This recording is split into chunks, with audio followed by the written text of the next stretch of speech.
I'm and I'm an entertaining expert, and today I'm getting ready to host a couple of my friends for brunch.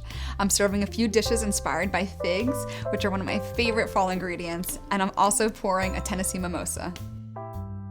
Figs are great to be used as appetizers or desserts. They're sweet and they can also be savory. So today I'm stuffing some of the figs with feta cheese, sprinkling a little mint and some local honey on top for a great appetizer. So simple, you don't have to cook anything. And then also we're wrapping some in prosciutto, throwing them on the grill for a crispy prosciutto wrapped sweet fig that go perfectly with a Tennessee mimosa. Now, a mimosa is, a very traditional brunch drink, but I like to serve something a little bit different. For this one, I chose to use the Jack Daniel's Single Barrel Select because using a premium whiskey makes a better cocktail every time. Whenever I'm hosting, I love to do as much in advance as I can, especially when it comes to the cocktails.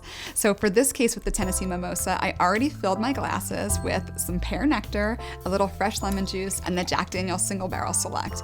I even added my garnish of fresh rosemary, and then just when my guests arrived, I add the chilled bubbly to finish it off. Fall brunch is the perfect way to embrace the season. You can even bring the outdoors in by using some decor from outside.